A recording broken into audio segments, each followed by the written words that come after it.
On va corriger ce sudoku différence qui était probablement, très probablement, le plus difficile de la liste. Et pourtant, on a l'impression qu'il y a beaucoup d'indices dedans.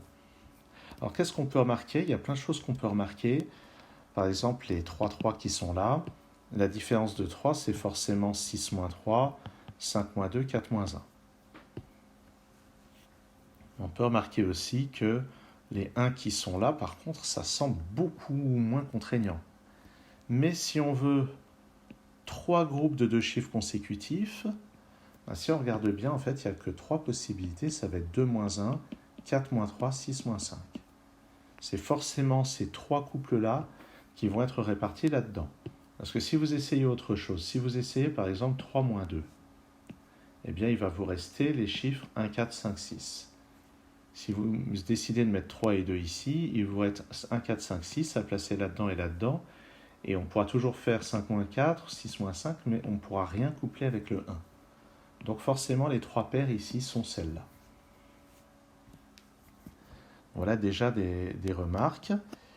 Et ce qui est intéressant, c'est que la paire 6 et 5 ne peut pas être là, elle ne peut pas être là, elle est forcément là.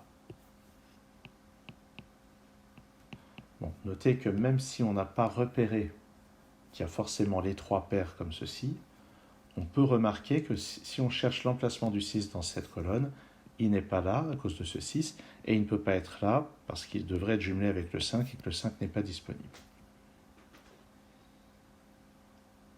Donc, on n'a pas le 6 là-dedans. Regardons ce 2, parce que forcément, à cause du 3 et du 5, ce 2 est très contraint. Il ne contient ni le 3 ni le 5, il ne contient pas non plus le 1. Donc ce 2, ça va être la différence de 2 chiffres pairs. Ça va être ou bien 6 moins 4, ou bien 4 moins 2. Donc il y a forcément un 4 là-dedans. Alors de quel s'agit-il? Eh bien, si on essaye 4 moins 2, ça veut dire qu'il va falloir mettre le 6 ici ou là. Mais on a déjà vu que le 6 ne peut pas être ici. Et si j'essaye de mettre le 6 ici, ça va forcer à mettre un 3 là, qui clashera avec ça. Donc sur cette ligne, le 6 est forcément là, avec le 4. Et là, les choses vont commencer à se libérer un peu. Ici, et là, ce sont un 1 et un 2. Et maintenant, donc, d'après ce qu'on a dit, ça, c'est la paire 1 et 2. Et j'ai la paire 3 et 4 ici. Si je mets le 3 ici, ça ne va pas être avec un 5, ça peut être avec un 1. Si je mets le 4 ici, il faut que ça soit un 2 ou un 6, ce qui est impossible. Donc en fait, j'ai un 3 ici, et il est jumelé avec le 1. Le 2 qui est là vient là, et j'ai un 5. Dans cette colonne, il me faut un 4 et un 3, et pour le moment, on n'a pas la réponse, mais je vais les noter. Par contre, ce 1 vient ici, et avec la différence de 2, ça nous donne un 3, qui à son tour va donner ce 4, puis ce 3. Ça, maintenant, c'est un 3, et en bas, on a un 4 ou un 6. Ici, on complète avec un 1 ou un 2, qui va être apparié à un 4 ou un 5.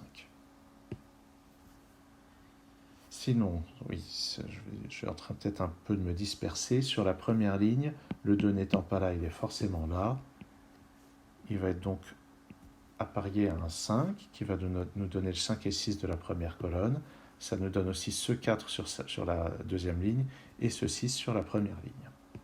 Ce 2 et ce 5 nous donnent ici le 4 et le 1, qui vont donner à leur tour ce 6, ce 4 et ce 6. Et puis le 1 nous donne aussi ces chiffres-là. J'ai besoin d'un 2 et d'un 5 ici. Donc 5 ici, 2 là. On complète avec un 4 ici. Là-dedans, on complète avec un 1 et un 5. Et puis, on complète les lignes avec un 6 et un 3. Et la grande question, c'est est-ce que si on retire le 2 et le 3 ici, le problème a encore une unique solution? Et je suis prêt à parier que oui, je n'ai pas essayé. Mais de toute façon, je suis content d'avoir mes indices ici, ça rend le problème tel qu'il est posé beaucoup plus symétrique.